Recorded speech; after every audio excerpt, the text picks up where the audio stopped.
Praise the Lord. உங்கள் அனைவருக்கும் என் அன்பின் வாழ்த்துக்கள். இந்த வருடத்தினுடைய 2 மாதங்கள் தேவன் நம்மை கண்ணின் கருவழியை போல பாதுகாத்து எவ்வளவோ சூழ்நிலைகள், ஏற்றத்தாழ்வுகள், வருத்தங்கள் அல்லது எதிர்பார்ப்புகளில் சில தடுமாற்றங்கள் என நம்ம கடந்து வந்தாலும் இந்த மார்ச் மாதம், இந்த வருடத்துடைய 3வது மாதத்தில் தேவன் உங்களுக்கு வேதாகமத்திலிருந்து அருமையான வாக்குத்தத்தங்களை உறுதிப்படுத்துகிறார். சங்கீதத்தின் புஸ்தகம் 20ஆம் அதிகாரம் 5வது வசனத்தில் இப்படியாக தாவீது சொல்லுகிறார், உம்முடைய ரட்சிப்பினால நாங்கள் மகிழ்ந்து தேவனுடைய உம்முடைய நாமத்தினாலே நாங்கள் கொடியேற்றுவோம் என்று. இந்த ஆண்டு நம்முடைய தேவனுடைய நாமத்தினாலே நீங்கள் கொடியேற்றுவீர்கள் என்கிற நல்ல வார்த்தையை வேதாகமத்திலிருந்து நாங்கள் வழங்குகிறோம். அருமையானவர்களே, வாக்குத்தத்தங்கள் நிறைவேறுதல் என்பது வேதாகமம் முழுவதும் இருக்கிறது. நம்மை சார்ந்து அது நிறைவேறுகிறது. மாதம் ஒரு வாக்குத்தத்தம், ஆண்டு ஒரு வாக்குத்தத்தம், நாள் ஒரு வாக்குத்தத்தம் என்று கொடுப்பதினாலே அது நம்முடைய வாழ்க்கையில் நிறைவேறுதலாக மாறுவதில்லை. நீங்கள் நல்லா ஒரு விஷயத்தை நினைவில் கொள்ளணும். அப்படி இருக்கிற பட்சத்தில் ஏன் நாம் மாதம் ஒரு வாக்குத்தத்தம், ஆண்டு ஒரு வாக்குத்தத்தம் இப்படி எல்லாம் கொடுக்கிறோம் என்று சொன்னால், நிச்சயமாகவே நம்முடைய வாழ்க்கையில் சில துவண்ட நிலை இருக்கிற பொழுது அந்த வார்த்தைகளை நினைவுபடுத்துதல், அவ்வளவுதான். வாக்குத்தத்தம் என்பது பொதுவானது, அது நமக்கு எப்பொழுதும் செயல்படக்கூடியது, அது நம்முடைய விசுவாசத்தை சார்ந்தது. ஆனால் ஊழியத்தின் சார்பாக நாங்கள் ஆண்டுதோறும் மாதந்தோறும் என்று ஒரு வாக்குத்தத்தம் கொடுப்பதற்கான காரணம், அந்தந்த மாதம் அந்த வாக்குத்தத்தத்தில் நாம் நிலைப்படுத்திக் கொள்வதற்காக. நிறைய வசனங்கள் நம்முடைய வாழ்க்கையில் இருந்தாலும் எந்த வார்த்தையை நீங்கள் ஒவ்வொரு நாளும் உறுதியாக பற்றிக் கொள்கிறீர்களோ அது உங்கள் வாழ்க்கையாக மாறும். அருமையானவர்களே, வாழ்க்கையினுடைய இழப்புகள், வருத்தங்கள், சோர்வுகள், தேடல்கள், புதிய காரியங்களின் துவக்கங்கள் என்று எதை இந்த மாதத்தில் நீங்கள் தொடங்கினாலும் ஆண்டவர் உங்களுக்கு சொல்லுகிறார், அவருடைய நாமத்தினாலே நீங்கள் கொடி ஏற்றுவீர்கள் என்று ஆண்டவர் வாக்கு பண்ணுகிறார். ஒருவேளை உங்களுடைய வாழ்க்கையில் நீங்கள் கடந்த நாட்களுடைய ஏதாவது இழப்புகளை சந்தித்த வருத்தத்தோடு இருக்கிற நபர்களாக இருப்பீர்கள் என்றால் தேவனுடைய நாமம் உங்களுக்கு உறுதுணையாக இருக்கும். அவருடைய நாமத்தை நீங்கள் எந்த அளவில் வேண்டுமானாலும் உங்களுக்காக பயன்படுத்திக் கொள்ளலாம். அருமையானவர்களே, அவருடைய நாமம் பல்வேறு நிலைகளில் நம்மோடு கூட செயல்படக்கூடியதாக இருக்கிறது.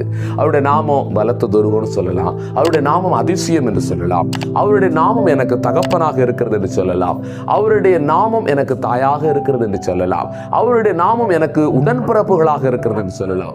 இழப்புகளிலே நம்மை தவிக்கிற சூழ்நிலையில் இருக்கிற மனதையுடைய உங்களுக்கு, யாரை நீங்கள் உங்கள் உறவுகளை இழந்தீர்களோ அவருடைய நாமம் அதை உங்களுக்கு ஈடாக உங்களுக்கு துணை நிற்கும். இந்த மாதத்திலே நீங்கள் சோர்ந்து போகிறவர்களாக இருந்தால் ஆண்டவர் உங்களை பார்த்து சொல்லுகிறார், பரிசுத்த ஆவியானவர் தேவன் உங்களுக்காக, உங்கள் பக்கத்தில் உங்களுக்கு செய்ய வேண்டிய காரியங்களுக்காக அவர் உங்களுக்கு கொடியேற்றுகிறவராக இருக்கிறார்.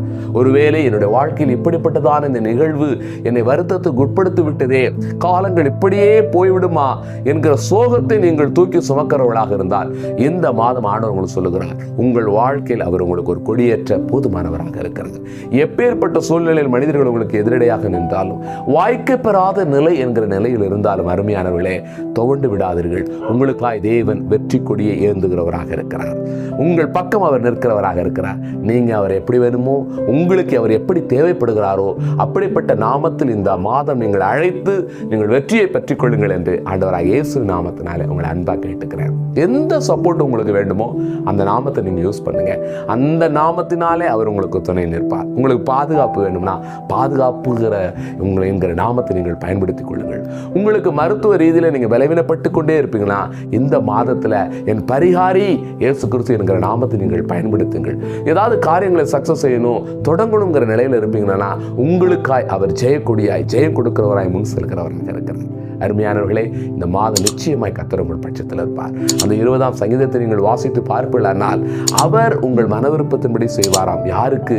அவருக்கு காணிக்கைகளை, பொருத்தனைகளை செலுத்துகிறவர்களுக்கு என்று வேதம் சொல்கிறது. இந்த வார்த்தைகள், இந்த ஊழியத்தின் பகுதிகள் உங்களுக்கு ஆசீர்வாதமாக இருக்குமானால் தேவனுக்காய் செய்ய வேண்டியது இந்த ஊழியத்திற்கு செய்து இந்த மாதத்தை நீங்கள் வெற்றி கொடியை நிச்சயமாக பிடிக்கும்படி கர்த்தர் அனுக்கிரகம் செய்வார். தொடர்ந்து இந்த ஊழியத்துக்கு ஒரு சிலர் எங்களுக்கு மாதந்தோறும் இந்த ஊழியத்தில் நீங்கள் சப்போர்ட் செய்கிறீர்கள். உங்களை கர்த்தர் ஆசீர்வதிப்பார்.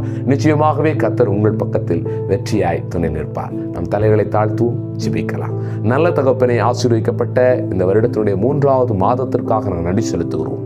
நல்லவரே, எந்தெந்த பெயரில் வேண்டுமானாலும் நாங்கள் உங்களை அழைத்துக் கொள்வதற்கு நீ நாமத்தை உடையவராயிருக்கிறீர். அந்த நாமத்தை நாங்கள் இந்த மாதத்தில் உருக பற்றி கொண்டு எங்களுடைய வாழ்க்கையில் நாங்கள் வெற்றி கொடியை பிடிக்க கர்த்தர் அனுக்கிரகம் செய்வீராக. யார் யார் ஒரு காரியம் வாய்க்க பெற வேண்டும் என்று, யார் யார் ஒரு இந்த மாதத்தில் ஒரு திருமணம் நடக்க வேண்டும் என்று, யார் இந்த மாதத்தில் ஒரு பிள்ளை பாக்கியம் உண்டாக வேண்டும் என்று, யார் ஒரு நல்ல வேலைக்கு காத்திருக்கிறார்களோ, யார் ஒரு வீடு வாசலுக்கு காத்திருக்கிறார்களோ, யார் ஒரு வாகனத்தை வாங்க வேண்டும் என்று காத்திருக்கிறார்களோ, யார் ஒரு சமாதானத்தை பெற வேண்டும் என்று காத்திருக்கிறார்களோ, எங்கெங்கு எது எது தேவைப்படுகிறதோ அங்கங்கு அதுவாக உம்முடைய நாமத்தை நீ பிரஸ்தாபப்படுத்தும்படி நான் ஜெபிக்கிறேன் ஆண்டவரே. எந்தெந்த பிள்ளைகளுக்கு எந்த நாமத்தில் நீ செயல்பட வேண்டுமோ அந்த நாமத்தில் செயல்படுவீராக ஆண்டவரே. நீரே உம்முடைய பிள்ளைகளுக்கு உறுதுணையாக இருக்கிறவர், நீரே உம்முடைய பிள்ளைகளுக்கு அடைக்கலமும் ஆதரவுமாக இருக்கிறவர். தகப்பனே ஆண்டவரே, குடும்பங்களில் ஏதாவது இழப்பை கண்டிருப்பார்களானால், எதை இழந்தார்களோ, யாரை இழந்தார்களோ, எந்த அரவணைப்பையும் பொறுப்பையும் உணர்வையும் இழந்தார்களோ அதை இயேசுவின் நாமத்தில் அவருடைய உள்ளத்தில் தர வேண்டும் என்று நான் ஜெபிக்கிறேன் ஆண்டவரே. துணை நிற்பீராக இயேசுவின் நாமத்தினால. உம்முடைய நாமம் பெரியது, உம்முடைய நாமம் உயர்ந்தது, உம்முடைய நாமத்தில் எல்லாம் கூடும். அந்த நாமத்தை சார்ந்து கொள்கிறோம். அந்த நாமத்தினாலே நான் ஆசீர்வதிக்கிறேன். உம்முடைய கிருபை தொடரட்டும். இயேசுவின் மூலம் ஜெபிக்கிறோம் நல்ல பிதாவே, ஆமென்.